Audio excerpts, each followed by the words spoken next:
So thanks everybody for coming to our February 2024 garden talk. Denise Knoll will be presenting the Cornell garden-based learning version of Gardening in a Warming World. Denise, go ahead. Hi, good afternoon, everyone. Good to see all your happy faces. 1st of February. My name is Denise Knoll, and I've been a master gardener since 2020, beginning of the year. And so along the way, Cornell came out with this fabulous program of gardening in a warming world. And a lot of the different departments in Cornell are using that. Whether it's ecology, gardening, they're incorporating it within the botanical gardens. They're helping out all over the state. So I'm giving you a small crunch of the version of everything that's online, your links there. They didn't put the www, but if you press on the or you Google search those links, it'll come up to the Cornell site, or for some of the other stuff that we're going to talk about. And a plethora of the information is all on there. I am just a facilitator. All the research was done. Mary Walsh, Lori Brewer, and Annie Christian Reuter, under the direction of Ashley Helmhold. It's her program. So we're just going to cover some of the basics. So again, if you have questions at the end, I will answer them the best that I can. Okay, some of the things that we're going to talk about today is current and future possible impacts for the climate for the state. Some of the IPM tools for climate, so some mitigation tools to help you out, adaptation tools, and then identifying, managing to mitigate and adapt climate impacts. So just to help you out to protect your garden and maybe plant some different things that that'll help out for the future. So looking at this, think about your garden. What was your experience last growing season? How were things different than the prior growing season? What worked for you? What didn't? What issues did you have?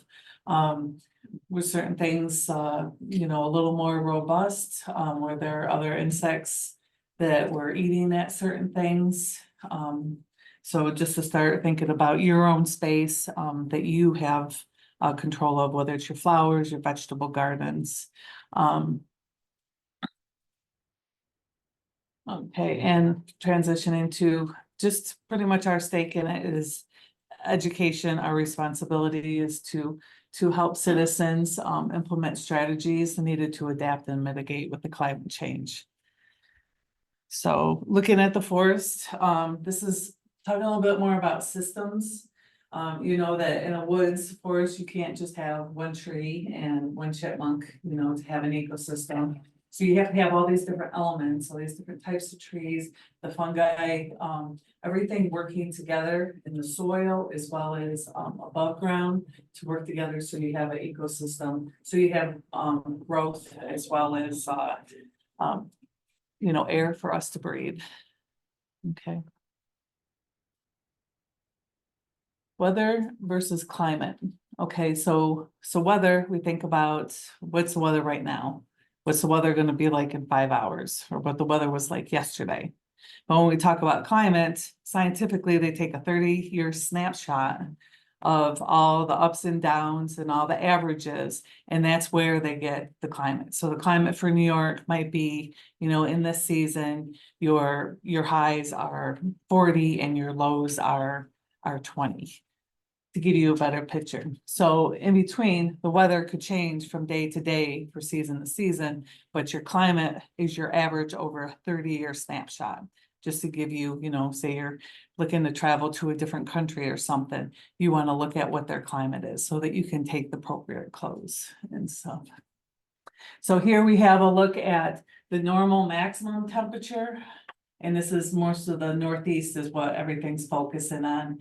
And then of course, you have your ranges down here as far as your temperatures, and then your first fall frost, and then your dates along the bottom. So we look at our area here by Buffalo is different than upstate up in the Adirondacks as far as looking at your averages from 1991 to 2020. Okay. when we're looking at planning, or we want a little more specific information for frost and, frost dates in the spring, the beginning of season and the end of season, we still look at, this tool is really great. It's on your link sheet for, the growing degree day calculator. And it gives you the good window of the growing season, okay, between here. So you know, Memorial Day is usually when people plant and, get stuff in. And then when the end of the season, when it starts winding down, where you do your cold weather and your winter boxes and stuff like that, as far as transitioning in. And this is a nice tool because it changes. You can put in information for dates, years, whatever the case may be, and you can see how it's changed. Because it gives you the 15-year average as well as the 30-year normal. So you can kind of, gauge as far as what your temperatures are in your growing season. Okay. And then I put up the new hardiness, and I just did this, we had this conversation with one of the other garden centers, and this was the one that I had used before. And you see how much of the change is between the time periods. So you have from 1976 to 2005 is the time period for this hardiness map. And then the other one is from 1991 to 2020. And so you can see how the green has changed. It's a little warmer. And then even up in the Adirondacks, the northern part of the state, that she's gotten a little bit warmer as far as our average. And it changed with our growing zones as well. So you can try new things, some different things to see how they intertwine with your yard or your vegetable garden that you might not have been able to grow in the past. So we see these trends changing over the years. You can go back and find some of the older maps as well, and you can see how much it's changed from even further back and stuff as far as our average trends. And this is a snapshot just to give you from 1960 to 1990 and what they're looking at for the future. So what's maybe 5B may actually be a 6A or a 6B. 2040 to 2060, kind of looking towards the future. So as things get warmer and it moves up, you're going to see a lot of the plants and the trees slowly migrate up as the seed movement happens with the critters, as well as you're going to see some of those insects that they have down south that we don't usually have to worry about because of the cold winters. You're going to see those coming up further. One always comes to mind is fire ants for me. I lived in North Carolina for 15 years, and they were always, gardening. We like being sandals and everything. So I was always getting bit. So right now they're in Virginia, and I just fear that they're slowly making their way to our lovely state. So just things to keep in mind as you're planting your garden every year. That's checking these what's currently good, that you might be able to try something new that's native, but still it's benefiting your yard and of course the environment. Okay, so the greenhouse gases, you remember a lot of this stuff from school. We talk about the water vapors, the CO2 and the methane. A lot of methane comes from landfills. A lot of times when communities don't have the pickups at the curbs and everything to pick up your yard waste, if it's something that you're not using, it goes to the landfill. And so a lot of that creates that methane that's breaking down. And they say with that, it causes 25% more of the methane, as well as with the nitrous oxide, which comes from a lot of your nitrogen fertilizers. Okay, and that's increasing a lot of the expansion of the greenhouse effect. Okay, so more is being released, it's gathering more in our atmosphere. Not a lot escapes. The ocean and the land tries to absorb what it can. And there you're looking at like your heat trapping blanket. metaphor, as well as your osteoporosis of the oceans. So that's your acidification of the oceans.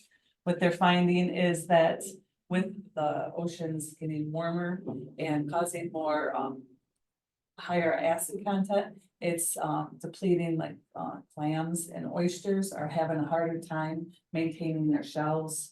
And it's gonna affect the shrimp as well as the lobsters as things are changing. The Great Barrier Reef, it's gonna affect how they maintain their structure and everything with the warming. Okay, algal blooms too. So it intensifies some of the algal species, producing more toxins and stuff as well. I wanted to touch base a little bit more on, so as we know that we've seen that a lot of the glaciers and everything are melting and their caps, creating, you know, a lot more water in our system. But the permafrost, the frozen areas, you know, up in, you know, Russia and Alaska and everything, as that stuff's breaking down, and a lot of that ground that's been frozen for years, and that methane that's been trapped under there from all that composition from all that soil and everything else that is organic material is being released, adding into as well as things are warming up. Okay. So I know there's a lot more information on this. I'm trying to just give you an overview of a lot of the balance type things that the planet normally has, but when you add in the human aspect of, you know, volcanoes, yes, they have a lot of fossil fuel burning because they're burning everything underground. But when you add on to that, there's a lot more of the water vapor and the CO2 going into the atmosphere as well being captured. Okay, and we'll talk a little bit more about some things we can do to help. These are a couple maps to kind of give you an idea of what they're seeing. So for our region, 10 extra days added to our seasons. So 10 extra days of growing season, pretty much. Our seasons are getting a little warmer. You probably notice it a lot in the winter. The winters have been a lot milder than they have been in the past, especially. I remember it wasn't that long ago, we used to come up for Christmas and it was 20 below, and you know, we had a little bit of wind chill for, you know, was it maybe 5 below for a little bit? So it's, yeah, it's continually to change. We see ups and downs and we see more extremes. So it's just keeping an eye on that and seeing how that affects us. And then with that, with those bigger weather situations, we're seeing in our area a lot higher of heavy rain events. So the storms that we kept seeing come through and then dumping all the snow or heavy rain on top of it, causing more flooding. Before I left North Carolina, we saw a lot of that with some of the hurricanes, because it would push the rivers backwards, dump a lot of rain, and it couldn't go anywhere. So some of the areas that hadn't been flooded in the past, depending on where they go through, we were flooded and stuff quite a bit more and everything. So some of these things you can see, and with this one, you may say, depending on where you live, well, we're still in a drought, or we've had a lot of drought over the summer. Even in December, when I was looking at the slideshow that was done before, they had taken theirs, see, this is January, they had taken theirs from December, and it was actually up along the coast into the northern part of New York was drought, still under drought conditions. So it changes constantly month to month. And depending on like the rain events and the snow events, it helped out some areas, but it didn't help out all the areas. So some of them are still having drought events. And you saw how the storms went through. It may just hit the middle of New York, go right up through the middle, and then it completely miss our areas. And we sometimes see a lot of that comes across the lakes, and then we get events isolated specifically to us, depending on it. So there's a lot more extremes in the heavy precipitations, and then who's not getting that rain to fill up their water systems. Okay. Okay, and as we're seeing a lot of these changes, these are the things that we might notice. So earlier leaf blooms. So, with the earlier leaf blooms events, you may see some insects out and some not. The insects might come out early and have food, and then some might not have food. The freeze and the frost damage up north in our apple zone in Orleans County, they had some late frosts and they weren't able to have apples on quite a few of their different breed of trees because of that late frost, because the apple buds were out, and unfortunately they lost a portion of their crop for this last year. Of course, the extreme storms that we see, the big things moving through from the west to the south. And this is interesting, the invasive species. So as we see how they've adapted to our environments, they adapt to carbon and to this change a lot quicker than a lot of our native stuff does. So we'll probably see an increase, like I said, stuff moving from the south or the west. We may see bigger impacts of that.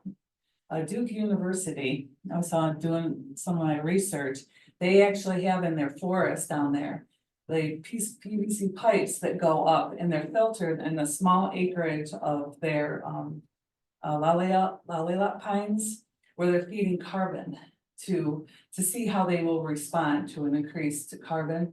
And it looks like they were at a lull for a while and they've started picking up as far as the growth.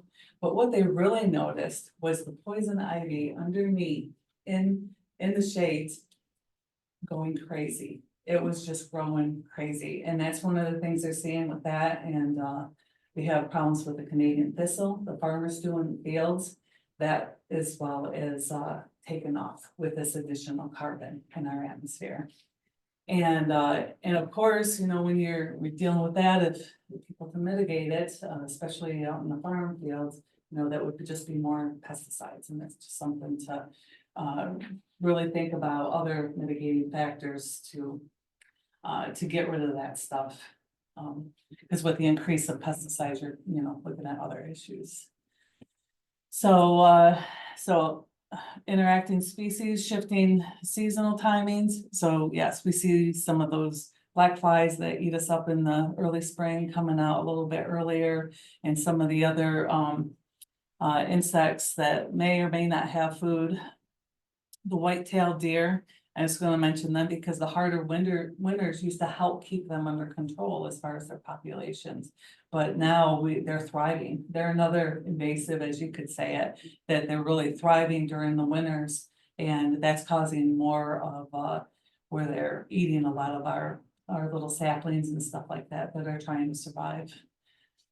Okay, as well as short-lived insects that enhance population growth, relax cold limitations that expand insects and butterfly stable populations. Everything will start moving northward a lot more. Everything that likes that cooler weather, our temperatures, as we get warmer, things will keep moving up.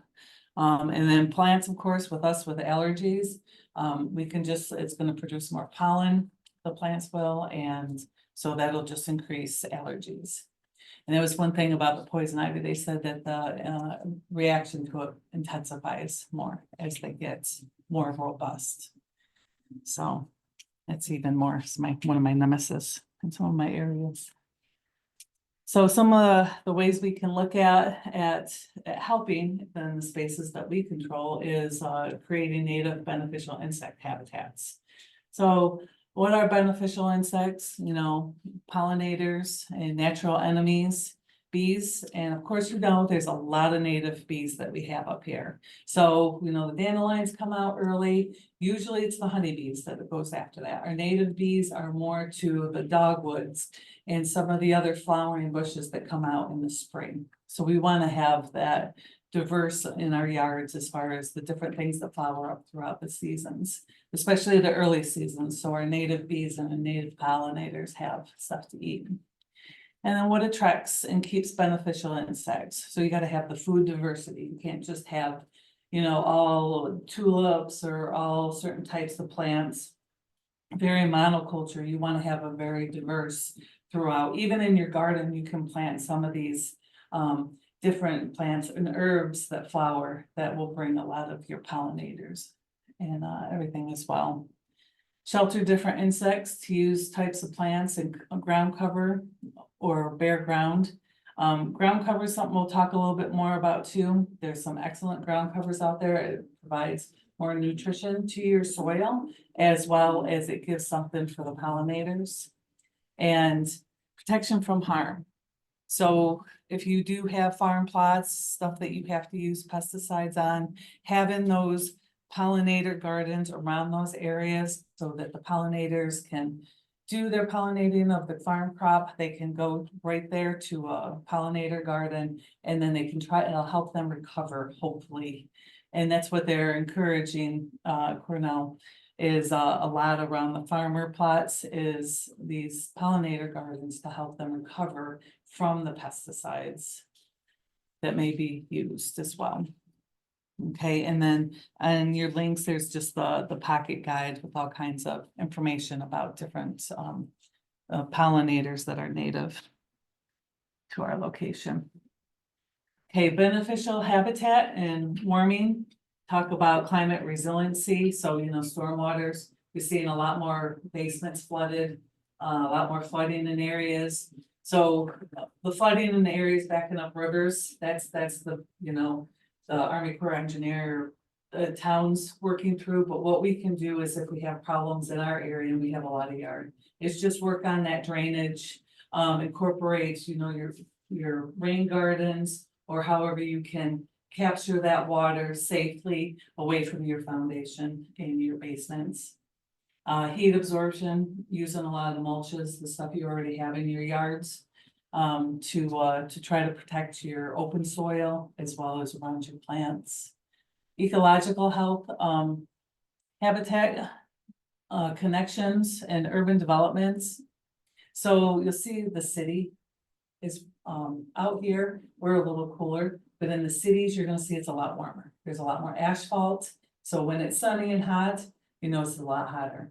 So it's funny, because I drive from Alden into just over county line, and we still had like 6 feet or 6 inches of snow, and Alden's was pretty much all melted. And they actually got more snow than we did during the event.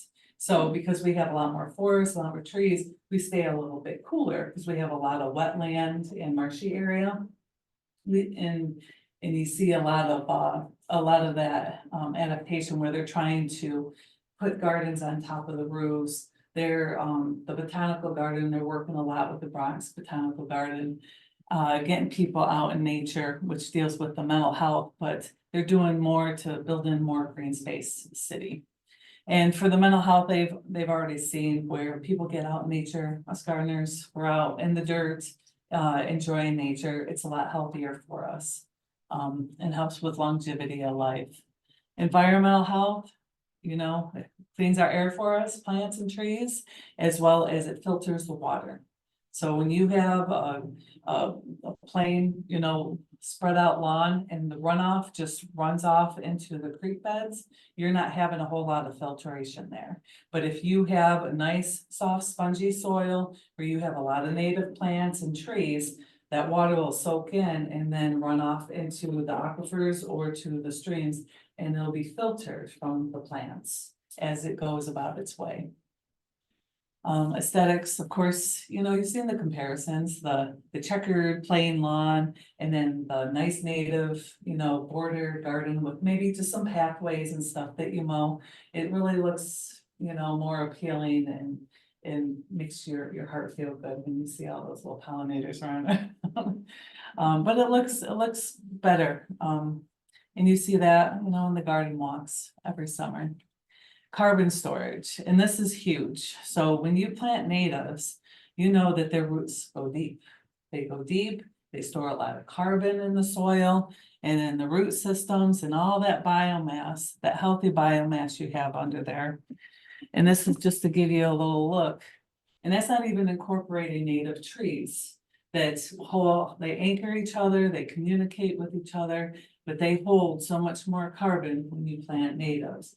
And that's not saying that you can't plant your favorite petunias and other plants, but incorporate them with it so that you have a balance and that they're taking care of the natives, pollinators, as well as you still have the beautiful plants that you want to have in your garden or your vegetable garden.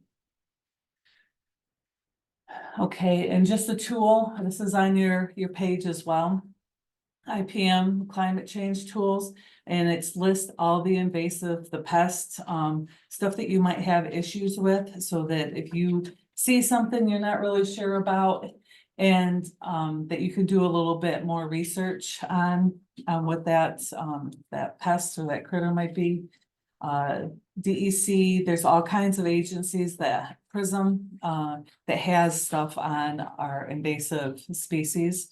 So, and this maps a lot of it too, and a lot of them are citizen contributor type programs, to where you can actually, if you see something, that you can report it as well. Okay, switching gears a little bit to mitigation and adaptation. You know, to mitigate is kind of to avoid, so you're implementing actions to reduce the sources of greenhouse gas emissions. So there are some things that we can do in our small little niche in our world to mitigate some of the stuff that we're releasing. But adaptation is the big thing, adapting and helping our garden, so that when it's warmer, when it's really hot during that peak part of the summer, we can help it. Or when we got a frost, we can do things to help protect the stuff that we want to, you know, see bloom and everything throughout the seasons. So adaptation, the process of adjustment to actual and expected climate and its impacts.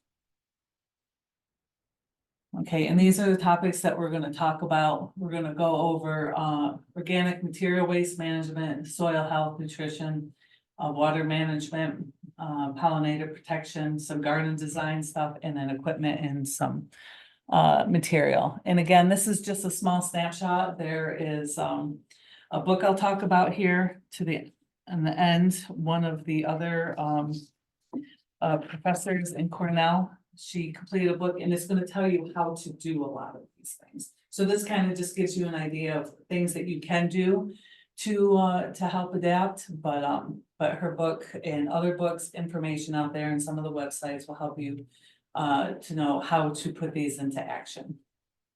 Okay, so organic material waste. A lot of people don't like the clippings on their lawn and stuff, but it's actually nutrition for your lawn. So try to leave what you can. Leaves. Now I'm a firefly lover, and so I usually just try to rake them and put them along the edge. So if you need to mulch them, mulch the leaves and use them for mulch. But if you can leave them whole and you still use them for mulch, try to do that, because a lot of insects overwinter in those leaves. Just keep that in mind. Compost any yard waste. Of course, we try not to, if it's got some kind of disease or anything, you know, we try to get rid of that, but compost what you can. And if you don't, and your kitchen waste as well, but if you don't have an area or you live too close to neighbors where it would draw too many critters, the community usually has some place that either they can pick it up or you can take it to your waste so that it can be recycled versus going to a landfill and causing more issues. Because the process of the breakdown at some of the compost places is a lot more beneficial. And then we get something back in return with all that compost. And then, of course, recycle and reuse, disposable plastic mulches and other compostable materials. So a lot of us reuse our pots all the time, or try to repurpose them, or if there's any type of, you know, growing containers that we use from season to season, or if we see somebody that's got some stuff setting out that's, you know, they're like free to take whatnot.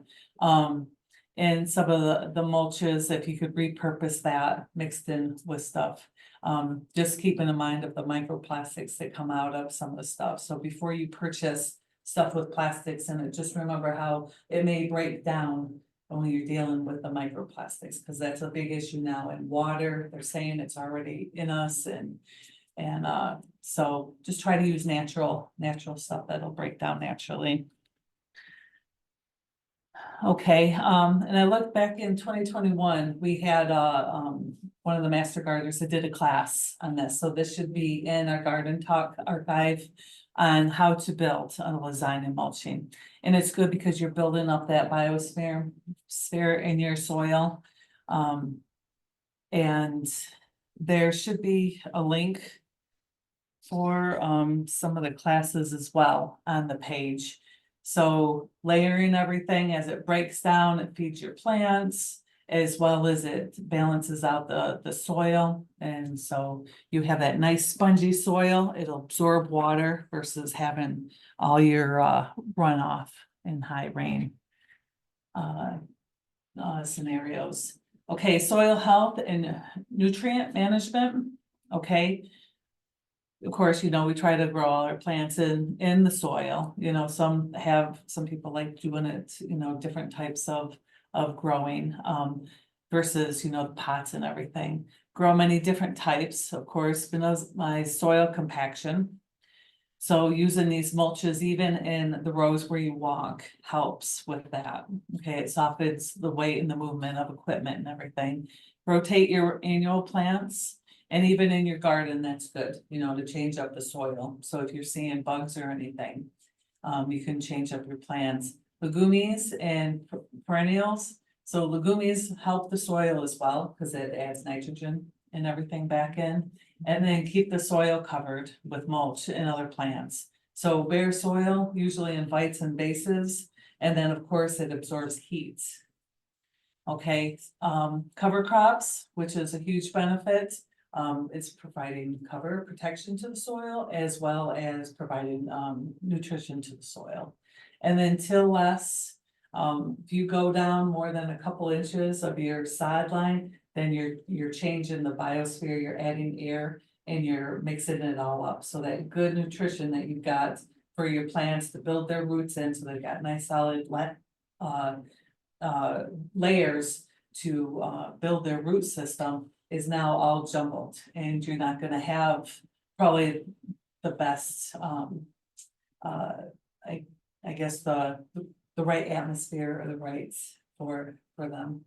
So does that mean you shouldn't go down again? No, when you're turning the soil, so the layers, doing the composting and then the layers, like the lasagna garden. So of course, we have to move it a little bit to put our plants in a lot of the time, but what they're saying is tilling. So you know how farmers will take the tiller and they'll go, or you take the rototiller and you're going in a good 5-6 inches or deeper and stuff. Just be aware that you're disrupting the balance of all the soil. So that's why a lot of they recommend the broad fork.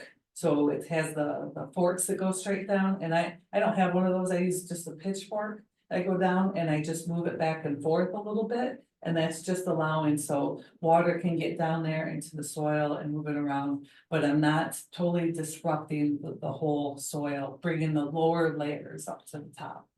You're not supposed to aerate your soil? Let's keep going and we'll Okay. take questions at the end, please. Okay, we'll re-engage.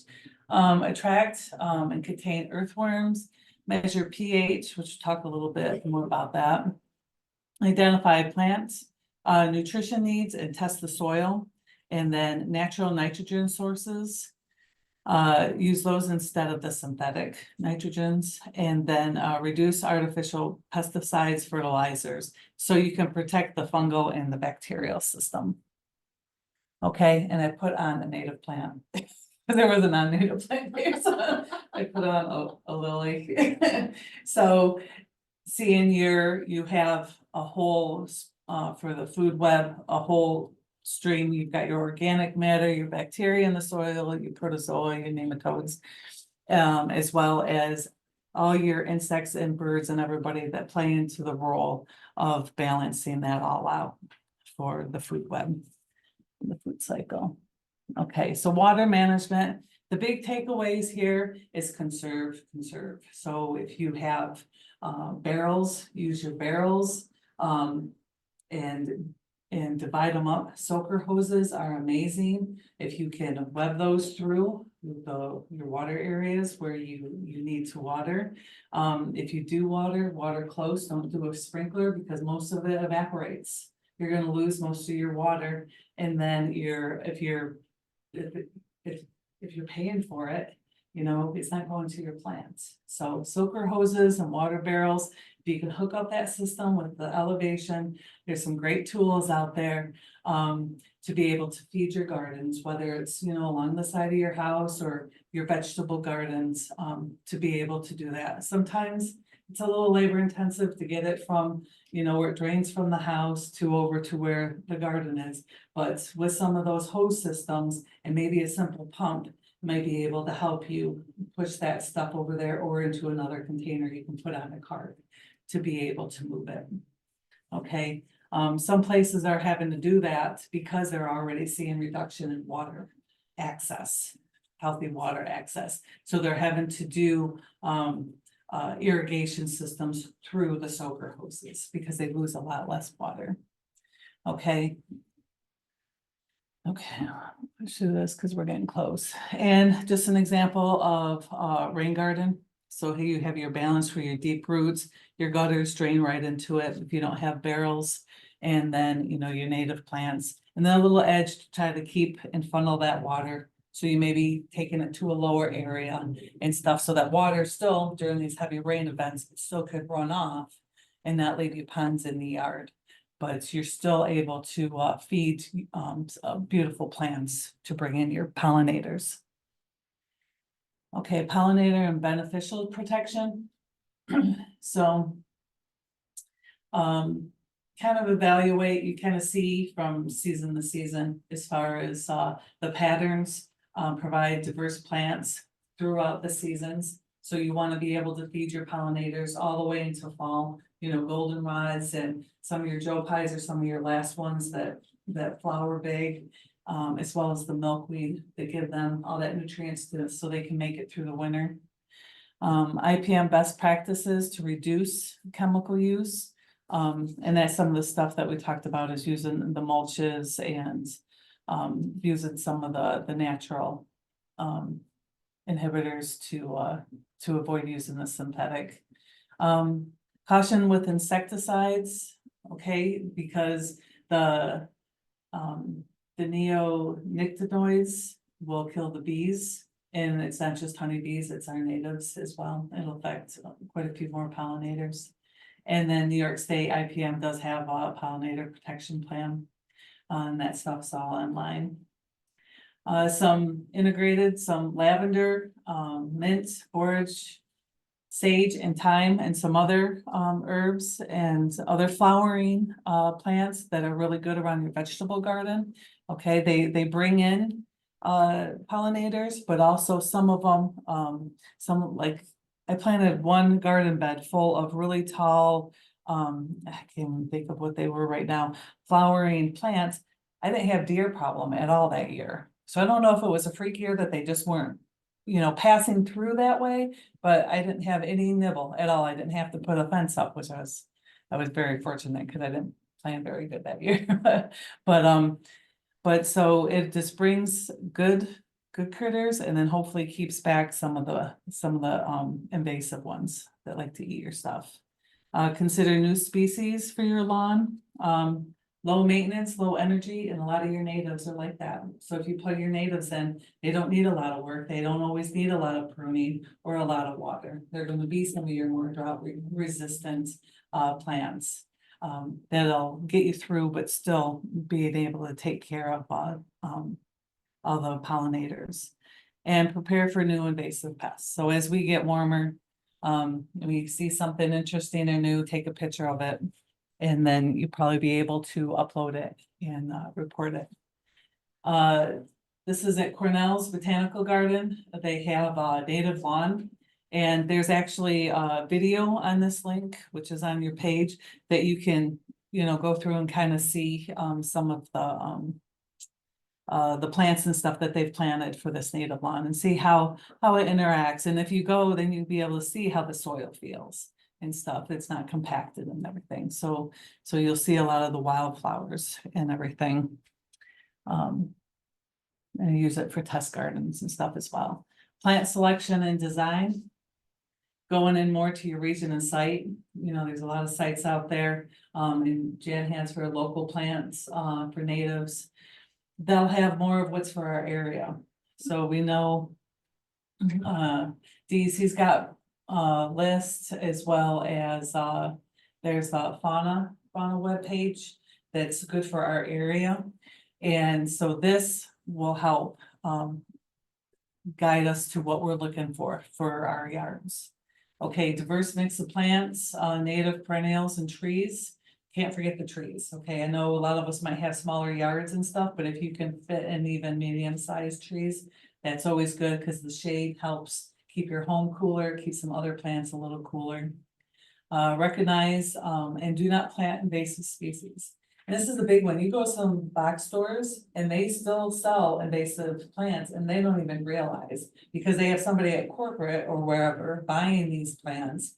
And then they come into our state and people are buying them, not realizing and planting them, and it's still causing a problem. And I think some of it too is with DOT, and it brought it up at another one as far as DOT, when they spread seed and everything along the roadways and there's other plants that are mixed in there, some of those are invasive as well. I think that might be where we've gotten a lot of that garlic. And some of the other stuff that we're seeing pop up in areas is it's in that seed mix and it's spreading everywhere. So, just, you know, with those agencies encouraging more of a native mix being thrown out. Start small and then move up to what your comfort level is. Because, you know, as we get older, we don't want to be on our knees, you know, pulling all these weeds and everything. So if we can use some of these other mitigating factors, it'll help our plants adapt, and then we don't have to do as much work, especially with the natives. Okay, here's another link. It's from New Hampshire, I believe. Let me look real quick. UMass, and it is a full document with all kinds of wonderful information as far as climate smart planting. And then it gives you a list as well. What's deer resistant, what doesn't need a lot, it's low maintenance. So it gives you a small snapshot. So Massachusetts isn't too far away, so a lot of those are probably pretty good for our region as well. And a new incentive that the Botanical Gardens has done is they're working on more of a tree forest. Well, they have their tree forest they do their research in, but they're specifically looking at our natives and trying to build up with the integration and doing research. So there's a video on there as well. Did you go back to? We can do that at the end, please. There's a link on that website that'll take you to the whole thing and you can print it and stuff as well too. It's got a lot of information. Okay, equipment, material, real simple stuff we talk about all the time, 3.5 to 4 inches mowing your lawn. Don't mow his lawn, don't mow as often. Try to switch over what you can from gas power to electric. I think the push mowers are getting a little bit better as far as longevity and stuff. You know, we're still balancing that battery stuff out. So that you don't have as much, you know, of the gas powered machinery. And then using materials that have either been upcycled or recycled, reusing what you have or what might be out there that you think might be useful for you to try something that's been shredded up and then reused for something that you can use. Okay, and this is a quick review, inventory of the waste that you have around the house, the things that you can clean up and reuse, whether it's organic material or it's garden stuff. You know, as far as sharing with your neighbors, as far as what they may need if you don't need to use something anymore. Avoiding using the chemicals, you know, if you can use other natural ways of, you know, getting a little vacuum and sucking those Japanese beetles off of your stuff because nothing else really works and stuff. Yeah. We were always knocking them in soapy water. Keep your soil covered, use your mulch and your soil cover crops, plant diversity.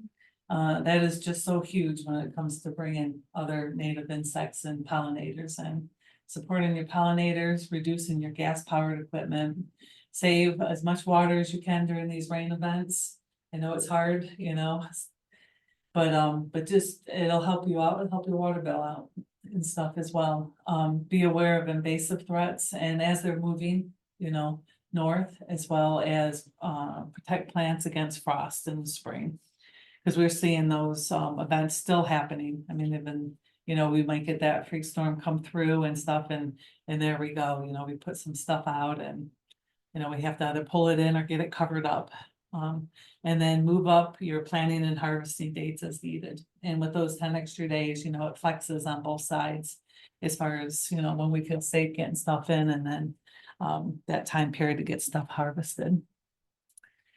And one of the big things with climate change, it's still, you know, still a lot of questions about it. A lot of people still have misconceptions about it, but the big thing is to communicate with your neighbors, talk to your friends, understand the science. There's a lot of links out there. The National Oceanic AA Association, the plethora, NASA has a plethora of information and all the research on showing how the changes and from one year to the next, kind of giving you an idea how things are changing along across the spectrum. And it's word of mouth. You know, a scientist can get up and tell you all day, all this stuff, but it's you, the gardeners, our community working together, so that's giving helpful things to help people preserve their garden, because what you see is what's happening. And you could see that there are changes from 10 to 20 years ago to now, that we have to do better things to take care of our gardens. We want food for the future, and we want to maintain these beautiful pollinators and native plants that we have. So the word of mouth is the big thing that we can do to spread that information.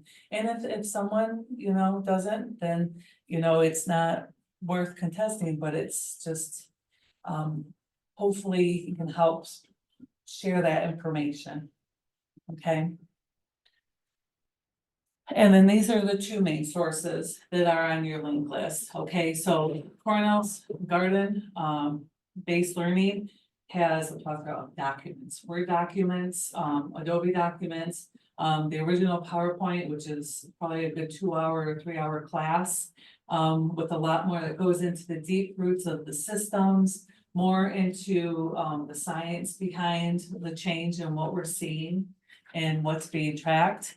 And then, of course, with the IPMs, because, you know, IPM doesn't want you to just go out and spray everything. They want you to do the best you can, because that stuff is going right back into the water systems and into the air. So, you know, as far as mitigating using pesticides and herbicides, there's a lot of information on their site as well. And on Cornell's page, as far as the YouTube page, a lot of videos with a lot more information. Okay, and that is it. Okay, thank you, Denise.